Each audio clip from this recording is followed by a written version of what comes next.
सभी भक्तों को श्री शिवाय नमस्तोभ्यम। हर हर महादेव। ओम नमः शिवाय। जय महाकाल। शिवाय नमः ओम। तो आज हम फिर से हमारी पूजा को उसी बेलपत्री के वृक्ष के नीचे कर रहे हैं, जिस बेलपत्री के वृक्ष के नीचे हम पूरे सावन इस पूजा को करते हुए आ रहे हैं। सबसे पहले जल डाल दिया। जल डालने के बाद में हमने मिट्टी को इकट्ठा करके शिवलिंग का निर्माण कर लिया। मिट्टी उठाकर शिवलिंग बना लिया। इसके बाद में हमने उस मिट्टी से जो शिवलिंग बना है, यानी कि जिस शिवलिंग का हमने निर्माण किया है, उस शिवलिंग की पूजन अर्चना करी। तो जैसा कि हमारा ये नियम चलता हुआ आ रहा है पूरे सावन, आज लगभग 15 से 16 या 17 दिन हो चुके हैं हमारी इस पूजा को करते हुए। पूरे सावन ये पूजा होगी, इतना हमें विश्वास है, शिव जी पर विश्वास है। हो सकता है कभी कोई परीक्षा ले ले भगवान और ये पूजा ना करा सके, पर मुझे विश्वास है कि ये पूजा पूरे सावन होकर रहेगी।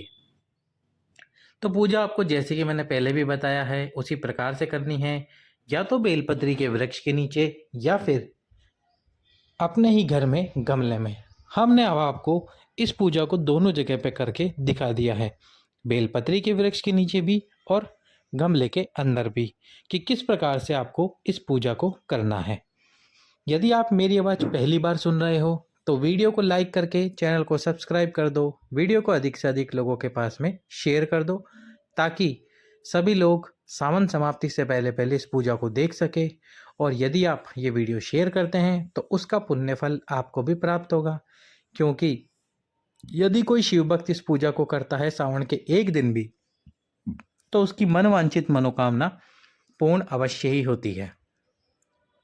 और फिर वह धन्यवाद देगा कि जिसकी तरफ से ये वीडियो शेयर हो गया आया था उसको, जब उसकी मनवांछित मनोकामना पूर्ण होगी और धन्यवाद देगा, तो शिव जी पुण्य का फल आपको भी प्राप्त कराएंगे, क्योंकि आपने इस वीडियो को शेयर किया था। तो हमारी पूजा उसी प्रकार से हो रही है जैसा हम प्रतिदिन कर रहे थे। दुर्वा समर्पित कर रहे थे, गेहूं के दाने, काली मिर्च के दाने, काले तिल समर्पित कर रहे हैं, अक्षत समर्पित कर रहे हैं, साथ ही साथ में हम लौंग इलायची भी समर्पित कर रहे हैं। और उसके साथ ही कनेर का पुष्प तो प्रतिदिन मिल जाता है, पर आज हमें पीपल के पत्ते नहीं मिल पाए, इसलिए हमने कुछ ही सफ़ेद आंकड़े के पत्ते लिए हैं, कुछ धतूरे के पत्ते लिए हैं और कुछ आम के वृक्ष के पत्ते लिए हैं। इस प्रकार से ये पूजा पूर्ण होती है।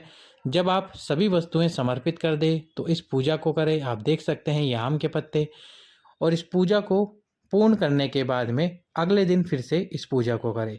2 कलश जल भी जरूर समर्पित करें भगवान शंकर के शिवलिंग पे।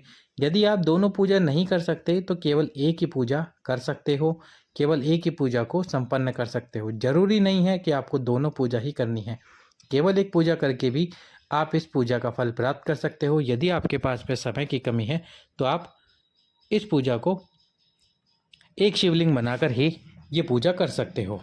उसके बाद में दीप प्रज्वलित करके जब दीप ठंडे हो जाए तो आप जल डालकर शिवलिंग का विसर्जन कर दीजिए और बाबा से प्रार्थना कीजिए। इस प्रकार से ये आपको पूजा करनी है, प्रतिदिन करनी है।